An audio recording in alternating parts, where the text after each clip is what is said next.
All right, so folks, we're going to go ahead and get started with our second panel, Building Your Team, the ABCs of Networking. So we had a fantastic panel at 9 o'clock to start us off, and there are lots of gems, as I expected, that were dropped by our industry professionals.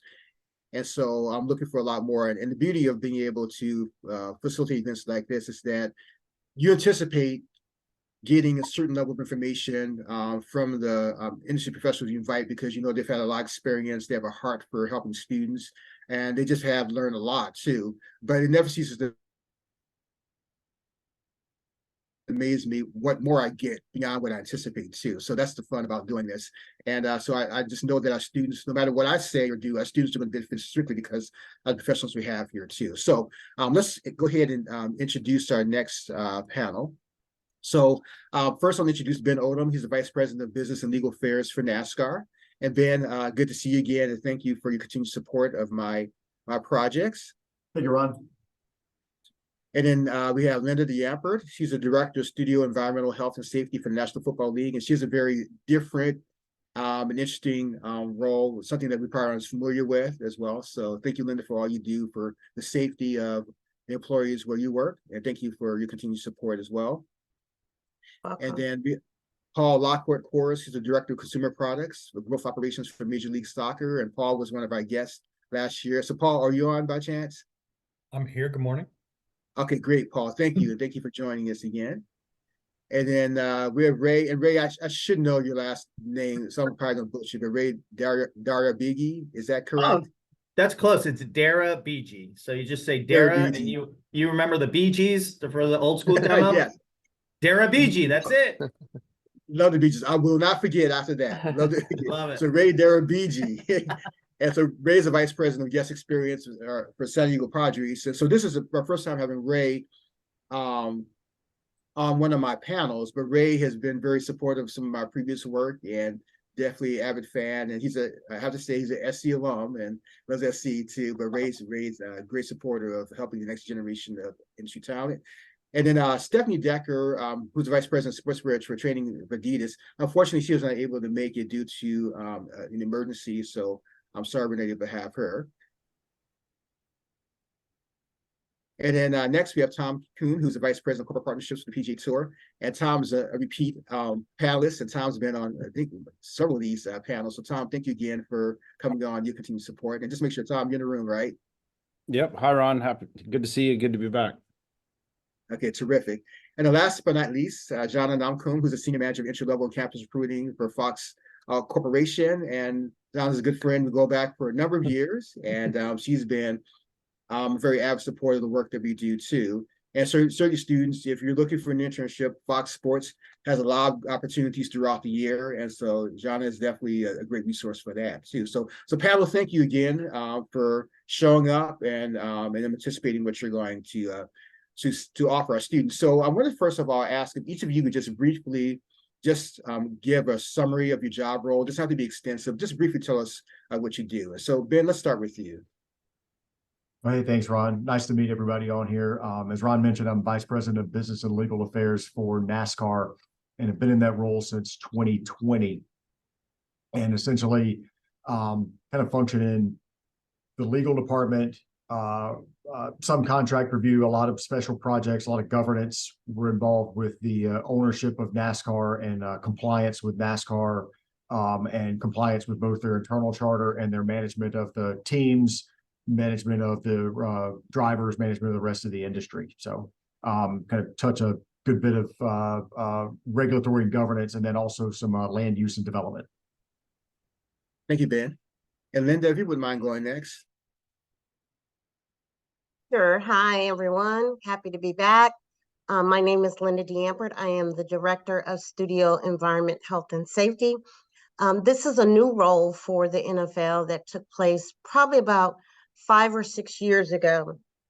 However, they did not share with me when they wanted me to take on this role that we were going to have a pandemic in the middle of it.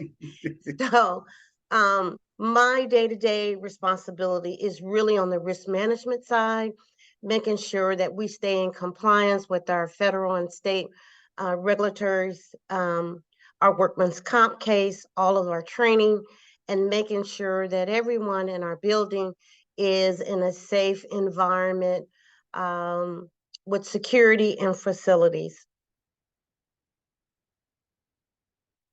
Thank Thank you, you. Linda. Mhm. And Paul, if you could go next. Yeah. Good morning, everybody. Paul Lockhart Chorus. I've been in Major League Soccer for a little over a year now, and I work on growing the business of what's called consumer products, or like retail merchandise, any kind of gear, merch that you would wear for your favorite team. I see like Ray's got on a Padres jacket right there, like growing the sales of those sorts of products. And then in addition to the Major League Soccer teams, we have 30 clubs now, with San Diego joining the league last year, or they will join the league in 25, but the franchise was announced last year. We also control the rights for the Mexican national team. And so that's a big part of my job, is to work with the licensees who produce the gear, and then the retailers like the Targets and Walmarts of the world to carry that gear in stores. So trying to grow sales of retail merchandise and consumer products for both Major League Soccer clubs as well as the Mexican national soccer team. Terrific, Paul. Thank you. And Ray, how about you? Sure. Good morning, everyone. Ray Daravici. I'm the Vice President Guest Experience for the San Diego Padres.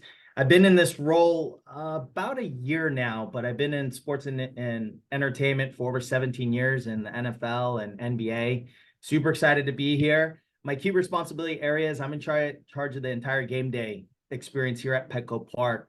So that's a little bit over 400 staff, from premium experience to guest experience to the staff on the exterior perimeter. And my job is just to make sure that everyone coming to Petco Park has an extraordinary experience. They feel safe, secure, there's a personalized experience, and they keep coming back. But super happy to be here and excited to get going. Thank you.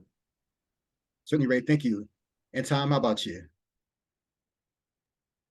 Hi, everyone. Tom Kuhn from the PGA Tour. I've been at the tour 11 years now in a variety of roles, the longest of which was I led marketing strategy for the tour for 7 years, but I'm in a new role now, effective January 1st. So I lead up revenue operations for the tour sponsorship business. So the easiest way to think about that is every pitch, proposal, contract, and negotiation related to the sponsorship side of the tour's business goes through me and my team. So, and I'm fortunate to have a great team of people to work with on that. Terrific. And last but not least, Shauna. Hi, everyone. I'm Shauna Namkung. I am a senior manager for entry level and campus recruitment at Fox. My team is the team that oversees the college internship program at Fox. I'm based on the West Coast. We have a couple of members on the East Coast, a couple of members on the West Coast, and we oversee all of the internships within Fox Corporation. That includes Fox Entertainment, Fox Sports, of course, news media, ad sales, and technology. Within the companies under Fox, the only group that we don't work with are the TV stations.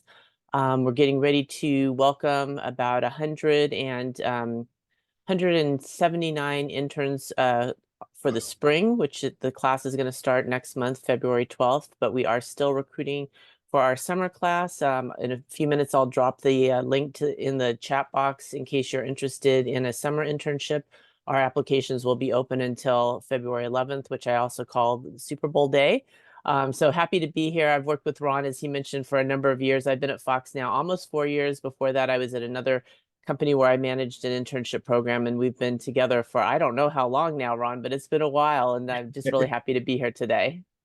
Terrific. But thank you again for joining us. And there's a comment I just saw in the chat that you appreciate if you haven't seen it already, but just from Jacob. I just finished up an internship in the fall with Fox Sports, and it was an amazing experience. Would highly recommend. And then we had a student reached out to him based on that. So it looks like we have a little student. Yeah, I saw that, and I was really happy when I was looking at the list of participants to see that Jacob was here. You know, anybody who knows me knows I really love interns. So when I see the interns here showing up, I am participating. It really makes me happy. All right. So let's get into our questions. So before I ask my first question of the panel, I just want to say that networking is one of my favorite topics to share with students, because it's seems to be such a mystifying thing. We are constantly encouraging students to network, to build relationships, but yet there's a struggle with how to do it, how to get started. And also it's scary. Here I'm 18, 19, 20-year-old young person, and now you're encouraging me to network with someone maybe, a few years older than me, or maybe twice my age, as someone who's very successful. And so, how do I do it? And especially if I'm not the most sociable person. And so, but I think there are a number of ways you can network successfully, no matter your age, no matter your temperament. And so, so for this panel, our panelists are going to support our students for understanding how to network authentically, being your true self, how to network bravely, networking with courage, and how to network competently. So networking the right way. And so, so first question for the panel is, I'm going to ask, can you share with students how you feel that they can network authentically, networking as their true selves? Any advice in terms of that? And anyone can jump in to tackle that question.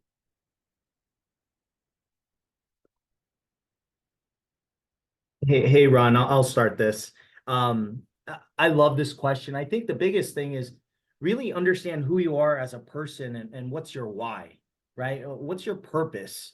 And that's going to change throughout your years, right? I've kind of morphed into a different person and purpose and importance in my life, but understand like what's your why and align that with the right organization and professional, right? If you're going to a seminar or some kind of function, see if you can find a roster and find out who's attending and do your research, right? If you have an opportunity like with the professionals, executives on our panel, do the homework, look them up, and just don't reach out and say, hey, how's it going? Be like, for a perfect example, I did it. Once Ron told me I was on this panel, I looked up each individual on the panel and I reached out to them, a personalized interaction. I said, hey, Ben, Ben, I messed up on yours. I thought I sent it like 3 weeks ago, but I sent it this morning. But you know what I mean? I tried to connect personalize it because that's going to separate you. A lot of times we get hit up with LinkedIn friend requests and it's like, let's have coffee. It's like, well, yeah, that'd be great, but let's connect, personalize the interaction. So that's my long-winded answer. So that's great stuff. Great, Yeah. great stuff off. I would like to share also, I think it's extremely important to get comfortable with talking about what you're passionate about, so you can get really comfortable with any type of conversation. And I also think that it's really important to be self-aware, what your strengths and weaknesses are, and then work on that.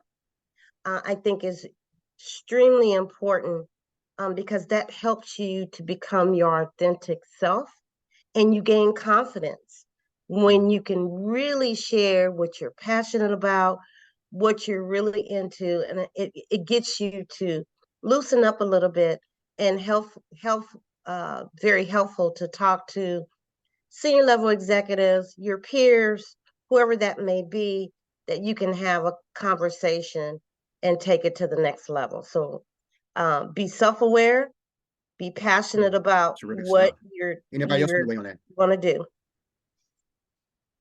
Yeah, I'll just weigh in with one quick thing. I agree with what Linda have said there. One thing I'll say is don't reach out to people just when you need something, because that's very transparent and very obvious. If you like, the deadline for some program is tomorrow and you reach out to me today and say like, hey, good to meet you. Like, can you help me with this? That's not a good way to get people to want to try and help you. So, establish, like Ray talked about, like do your research on what these people do. Don't reach out to me and ask about like a job in IT, because that's not what I do, that kind of thing. But also, yeah, like you want to, and it can be hard to strike this balance, but like check in with people throughout the year, give them an update on what you're working on or what you're thinking about or what you're looking at, what you're interested in. And then people are always willing to help and willing to give their time. Everybody here on this call today is giving some of their time to share this with you. So don't only reach out to people when you need a favor or need them to do something for you. And I would like to expand upon what Paul said. I think that's great, but I think it's a two-way relationship. It goes both ways. So if you are a mentor, sometimes as a mentee, ask your mentors, there's something that they can help them with, whether it's a project, whether it's something that they're struggling with in the workplace. So I think it's a two-way street. It's not one way. I just wanted to jump in. Linda touched on this briefly. don't feel that everybody in your network has to be, a top professional.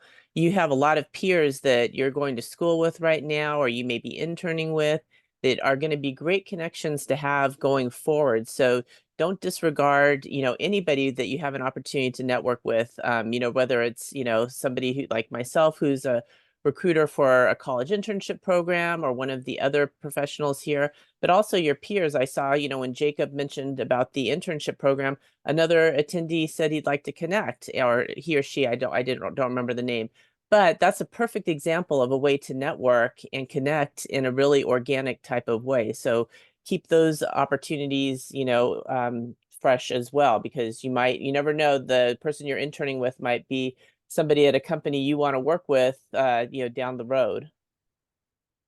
Good And I'll stuff. build on Ron, I'll build on Ray's point at the beginning. For me, I think, and I would assume, maybe incorrectly, but I doubt it, that time is the biggest constraint. All the panelists here obviously care about helping young people and giving advice, but it's hard to keep up with all the cold inbounds of students and young people early in their career that want to network.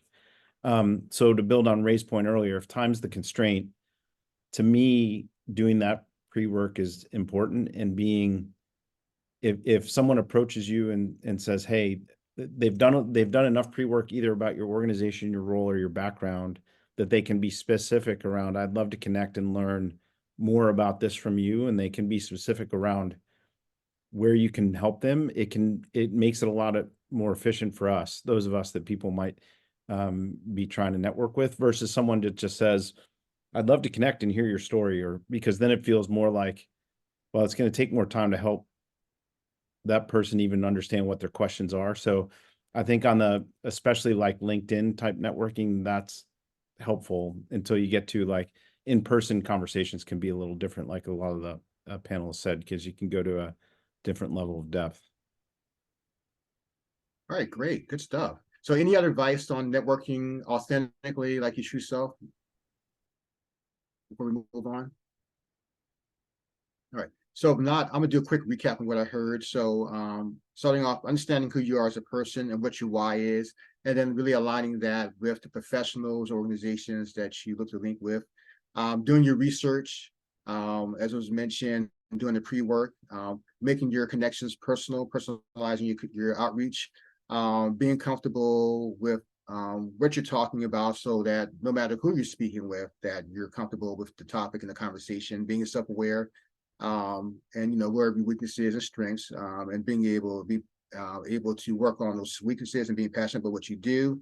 Don't just reach out to people when you need something. And we heard someone mention that in the last panel too. But there are ways where you can network with people just throughout and staying in touch, and just really being a benefit to other people however you can. So it's not just when you need something, because that goes over pretty quick. Two-way relationship. And so when you're networking with someone who may be more seasoned, has experience, it's easy for you to receive something from them, or something from them, but you may be able to benefit them too, even as a younger person. And then like that John also mentioned, don't feel that everyone you network has to be a top professional, so you can network with peers. And yeah, so great stuff, folks. So next question. So networking can be scary, particularly if you don't have experience. And once again, if you're all the people that you're trying to network. So any advice on how students can network with courage, how they can network bravely, how they can take those risks? Any advice on that?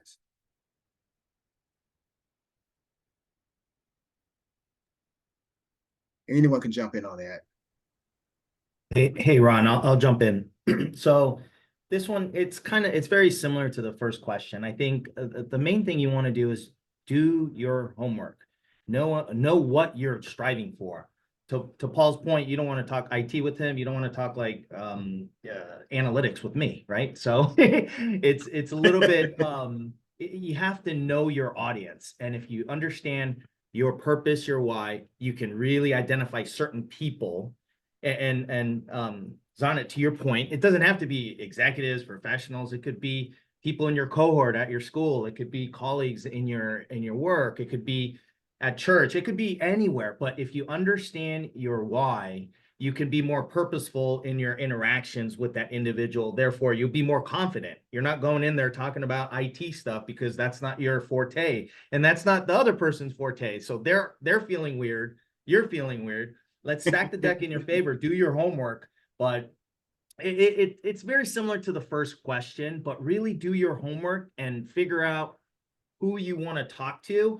And we're planting, everyone's planting seeds, right? You're not going to get the big, maybe you will. And if you do, great. If you get the great job from one networking interaction, but you're planting seeds. And then what happens is, if you plant a seed with NASCAR and there's something big in NASCAR and you connected with Ben, you can send him another note. Oh my God, Ben, I saw there was this great race in New York. Were you there? I watched it. It was awesome. Just wanted to check in. That's a personalized interaction. It's real time. And that's how you can kind of keep the momentum going. So again, long-winded answer for a pretty easy question. So No, Ray, no, great stuff. Yeah, go ahead, Linda. I would say network with a purpose, be strategic. Like someone said on the panel, do your research. And that is for your peers, people on your level, and every single level. You want to be purposeful. Make sure that you are a good listener. And also think about those thoughtful questions that you are going to ask either the panelists or the person that you're going to meet. See if there's some commonalities that you can talk about that will help you with your confidence, and also follow up and stay connected and be consistent. Hey, Ron, I'll jump in here on this one. And I think sometimes networking with courage, like I've heard, like be authentic and be yourself. And I think like there's some people that are really good at it. There's some people, and I can tell like Ray is really good at this. Man, he's outgoing, he's comfortable in his own skin. And then there's people like me that probably, man, this has been, I describe it as like drinking beer. It's a bit of an acquired taste. And it has taken me a while in my career to get like that. And I think one of the things that's given me a bit of courage and to get better at it is, hey, there's probably a lot of people out there that are just as nervous to do it as I am. And but the thing that gives me a bit of comfort and kind of motive, hey, it's okay to reach out to folks for help, is I think when you look at everybody on the panel, I would bet that 100% of us can point to the person or people that say, hey, had it not been for that person, I don't know where I would be. I don't know how I would have gotten this job. I don't know how I'd have been successful in the job. I didn't even know this job existed without this person. And so I think, I mean, we all probably have some common ground. So if you think like, I'm reaching out to Ben and I'm intimidated to do it because he's got a title that says vice president. Well, 15 years ago, I didn't. And 15 years ago, I was on a panel. I was watching a panel like this. How do I find that? So I think if you can kind of understand, we've probably all been there, and we're probably all have been through everything that the students are sitting through right now. And it probably means that we want to help. And so I think most people kind of get flattered when we get the LinkedIn request, and then it's certainly, hey, I've done my research and we've got this in common. I bet we've got a lot more in common than we've got differences. I bet to me, that's made it a little bit easier to reach out one-on-one to people. Terrific. Thank you for sharing, Ben. I just wanted to mention also, don't get discouraged if you reach out to somebody and they don't reply to you, or they don't reply to you right away. Some of us get hundreds of LinkedIn requests during a given week. And so, if you don't hear back immediately, don't feel that, you failed at your networking attempt. Keep trying, and, you never know, maybe in about a week or two, you'll hear back from that person. So, as you're starting the quest to build your network, I just say, don't get discouraged if you don't hear back. It's not a reflection on you or your abilities. And for me, Terrific. it's how you frame up the question related, and it is related to the earlier question too. But if you've done your research, as the other panelists have talked about, be specific, especially for people who are coming out of school or young and earlier in their careers. All of us that are experienced, we don't expect you to have all the answers. We expect you to be trying to learn or develop in a particular area. So if you're specific in your outreach around, here's what I'm hoping to learn from you and why, that makes it easier for us to help you. And we may have people in our networks that are, that love mentoring, that are experts in the exact place you want to go. And we can potentially connect you to others too, that you wouldn't have even found on your own. So it's, I think the more specific you can be on the outreach, which is based on that pre-work, the more likely you're going to have success. I'm going to add to Tom and Zana's point in terms of communication. Don't get desensitized if you don't get a response, and do your research, like time it. If somebody reaches out, I mean, all of us get hundreds of these LinkedIn things, and we want to get back to everyone, but it's like, you got emails, you got calls, you got me. We're like all over the place. So time it right. Like if somebody emails me during a homestand and we're playing the Dodgers, you're probably not going to get a response. But if you time it on an off week, right? If it's not like a big race for Ben, or Fox isn't doing this huge hiring, or MLS, like do your research and say, I see it's off.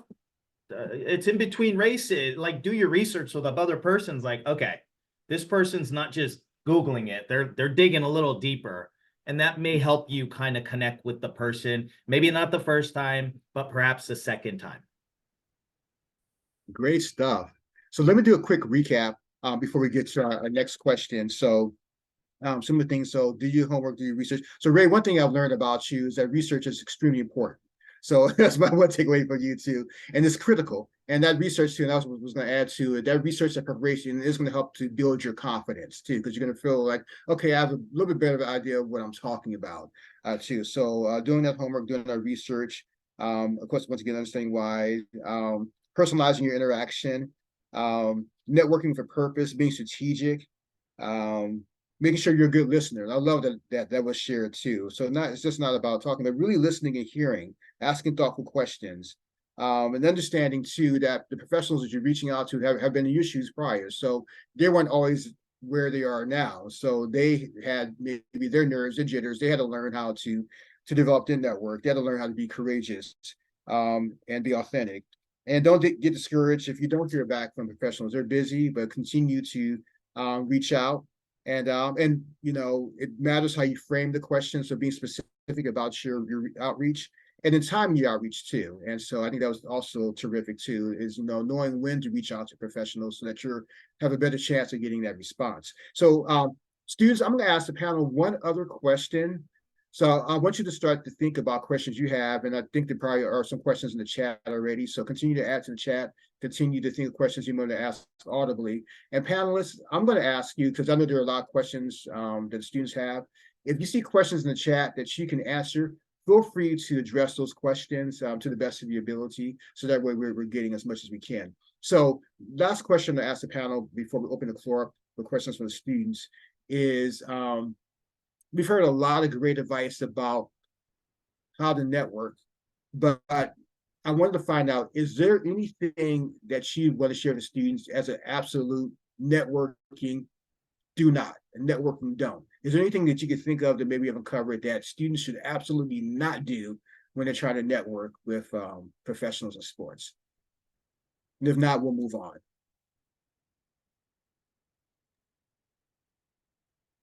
I would say network without a plan. Triggering topics like politics. And also making the conversation just about you the entire time. Great stuff. Thank you, Linda. Mm-hmm. Anybody else want to add to that? Yeah, I'll add. I don't know how to effectively say this, but I'm gonna say it. Don't be too pushy. Don't be too pushy. I usually give professionals 3 to 4 weeks time. Like I'm like 4 weeks out. And so if you get you send a note on LinkedIn and you don't hear back, and then you'll figure out the right cadence, and you know, you'll get in a nice rhythm, but sometimes you're so eager to, you want to get that connection. 2 days later, it's like, hey, I'm throwing this back up on your messages. And then 2 days later, hey, I'm throwing it.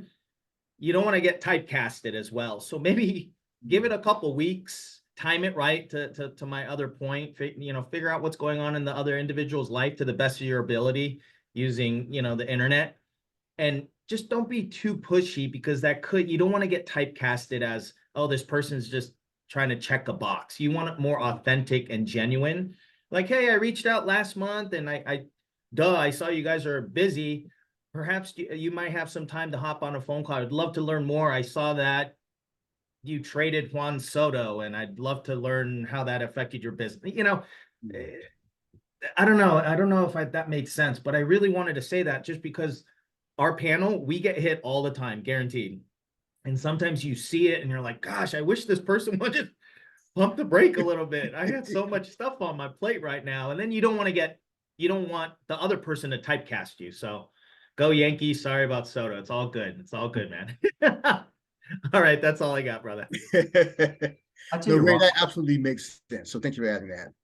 I tell you, Ron, maybe a quick one, and this could be a personal preference, but and maybe not so much a don't, but I tell you, one of the things that always impresses me is when there is, and so much is done over technology now, but when somebody they reach out, we connect, hey, let's make time to have a Zoom chat, and we do a Zoom chat.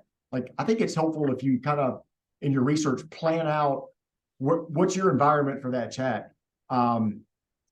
It's kind of a personal, if they just kind of do it from their car while they're driving somewhere, or it just feels like they're not super prepared, versus the person that takes it and they're kind of in their, whatever their working environment in. It could be a library at a school, it could be their home office, and they've got their headphones in and they're kind of prepared. They block the time to do this. That to me, that means a lot of, hey, they're taking it serious, and they appreciate that that you're making time for them, and they want to maximize that time as much as possible. I get we all have emergencies and scheduling conflicts, but I think that does mean a lot. Terrific. Thank you, Ben. All right. Great stuff. So just a quick recap. Hey, Ron, real quick, can I add yes, something? please. I'm Yes, so please. sorry, dude. Ben, great point.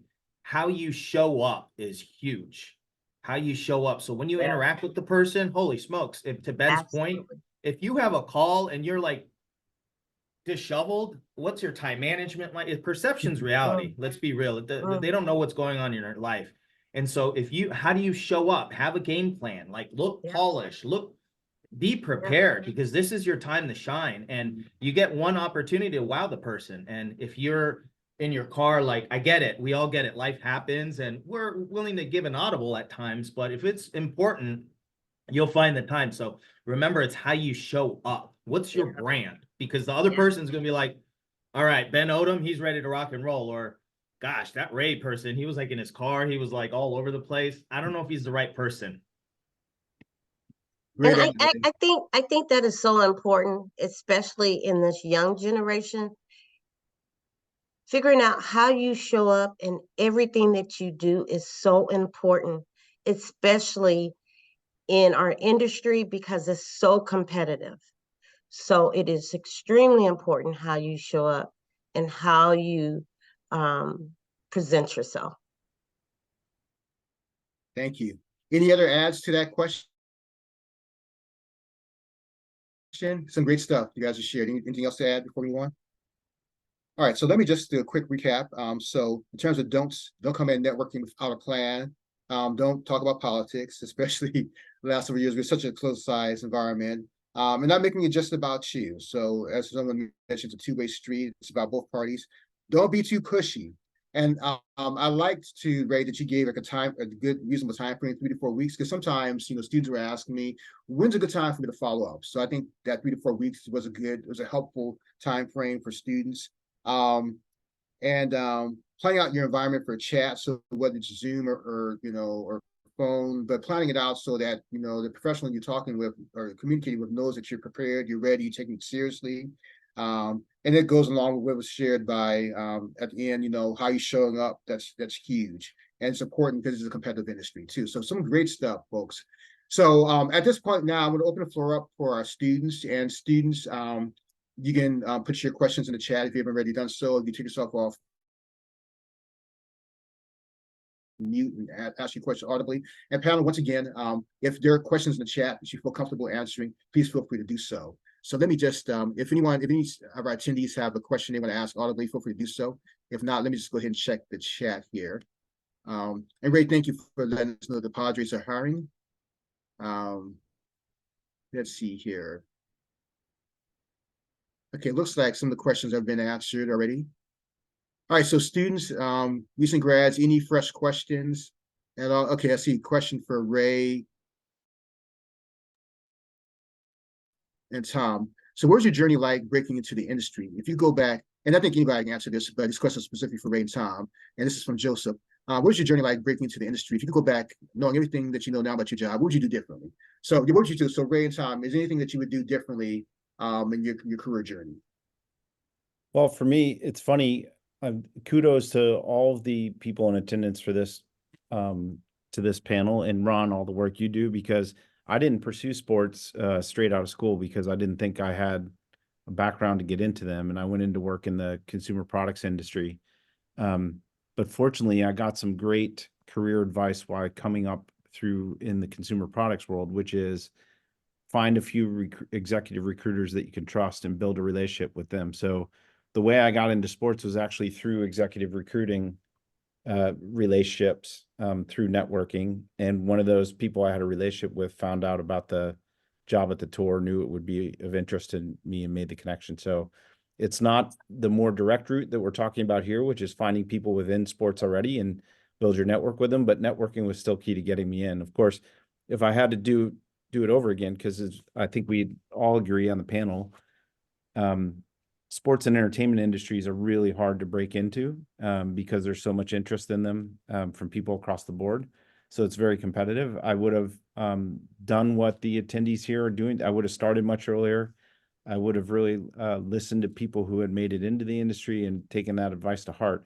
I was thinking on the last question, like, if you can compare and contrast, obviously we've pushed doing the pre-work and research and being specific on your outreach pretty hard on the previous questions. And that may feel like extra work to some of the people that are attending, versus if you think about, well, I can spend 2 hours researching some particular people and reaching out, or I can spend 2 hours and like just blanket spam 200 professionals on LinkedIn and ask them to accept a connection.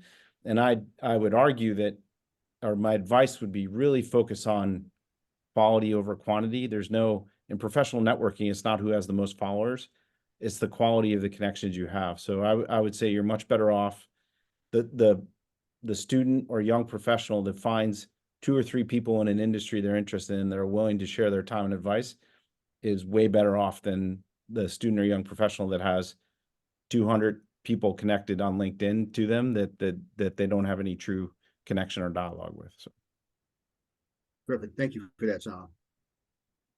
I love it. Your story is very similar to mine. I actually figured out working in sports later. I did almost a decade in health in the health and fitness industry before I figured out what I really wanted to do.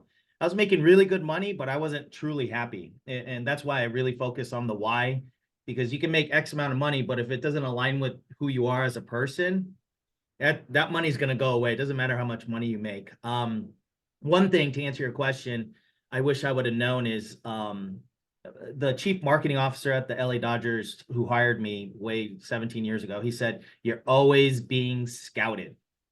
And I understood that because I played sports in high school and college, and I knew it. But now as I move up in my career, I really know it. It's about your brand. It is about how you show up. If you're a great employee, but you go straight to your office and you go straight home, you don't talk to anybody, eventually there's going to be promotions coming up, and everyone at that table, they're going to be like, "Ray? I don't know." And then your boss is going to be like, "Oh my God, Linda's awesome. She does her deliverables. She is on point." But then Ben, Tom, Ron, myself, we're like, "I don't know. Ray doesn't talk to anybody, doesn't interact with anybody." And so you got to get that buy-in. So seeking different perspectives, seeking, like, knock on the door and be like, "Hey, Ben, how's it going? My name is Ray. I would love to chat with you." And you're already in the same building. Like, so I knew you're always being scouted meant, but as I move up, it's so important. Relationships, different perspectives, different critical lens to give you a different kind of avenue on how to look at certain things. So that's something I wish I would have known a long time ago, and that's why we're sharing today. Hey, do you mind if I jump in really quickly, just kind of to expand on what Ray was saying? Be aware of your brand and how you present to other people. And in line with that, I just wanted to mention, and I know Ron talked a little bit about it during the break time, your LinkedIn profile, keep that up to date, put down different things that you've done, experiences you've had, awards, achievements, things that you're involved in, and if it might be volunteer aspects and so forth, because I will tell you, networking is wonderful, but LinkedIn is the way that I ended up in the job that I have now, because Fox was looking for a college recruiter and somebody who had experience in the internship arena. I was not looking for a new job or new opportunity when they reached out, but I do have something that I tell interns and people all the time.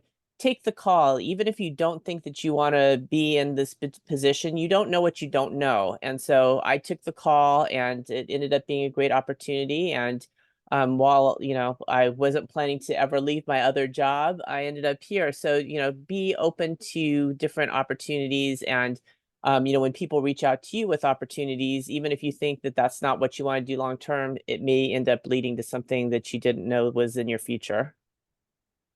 Terrific. Thank you for adding that, Jonathan. Very good stuff. So I'm gonna jump to one question by Aiden Fink, and this one's a little bit tricky, but I think it's important for me to ask it, and maybe give one, possibly two people to address this. So how can you reach out to someone on LinkedIn within a company or organization and ask for help looking out for the application and helping increase your chances of getting a job or internship without seeming needy when you're applying? So that one's a little tricky because as a applicant, you want to be able to get support, for your application, because typically if you just send it out, I know Johnny knows, if you just send it out to just apply online, there's a chance you may get moved to the next step, there's a chance you may not. And so having an opportunity to find someone on the inside who can help move your application along is nice, but it also can be tricky, because if you're just using that person, or if you're someone, you haven't had that relationship, it can be tough. So anyhow, with all that said, does anyone have any advice on how to straddle that line, to how the student can, well, you get my question. Does anyone have any advice for that? I think,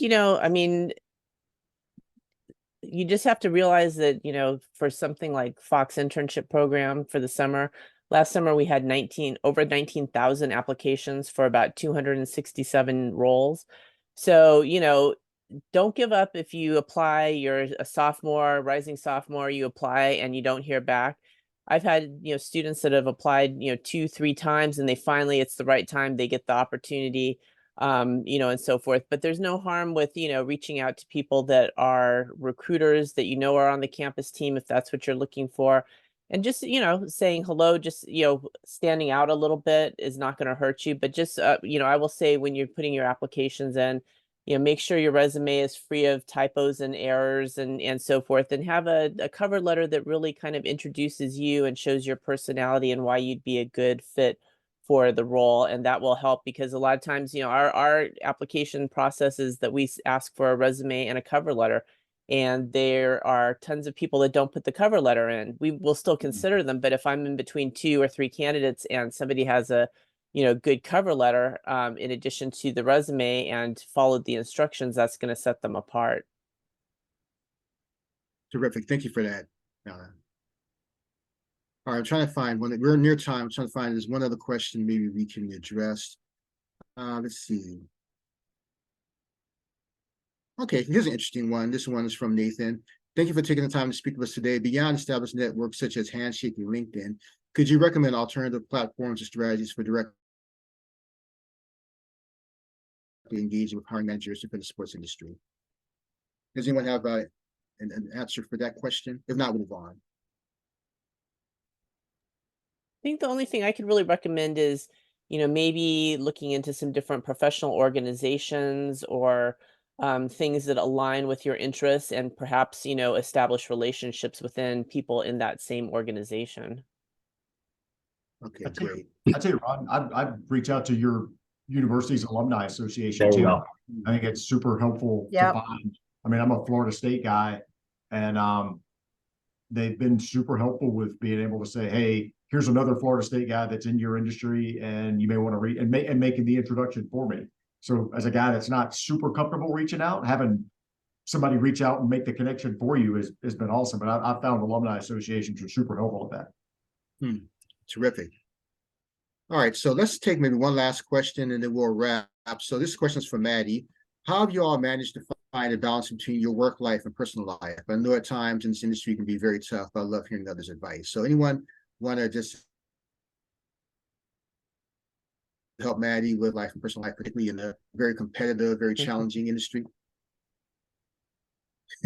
I could start it off, but it's if you're going to work in this industry, you have to accept it's probably not going to be the normal hours of standard Monday through Friday business. I can only speak for the tour, but I'm sure the other sports folks have similar experiences. But our competition days are Thursdays through Sundays, 43 weeks a year. So there's a lot of people, depending on your role, that work weekends.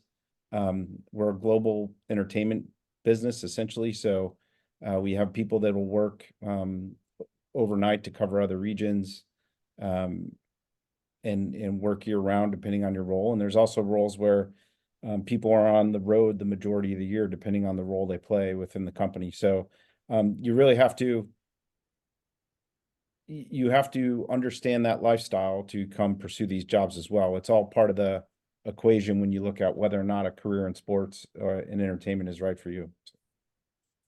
I think embrace it too. I mean, I think people that tend to want to work in sports especially, I think those are the people that they really aren't looking for a 9 to 5 clock in, clock out. I think they kind of embrace the adrenaline that comes with, oh man, there's something going on a Saturday. Let me jump in there and help. And so I think that's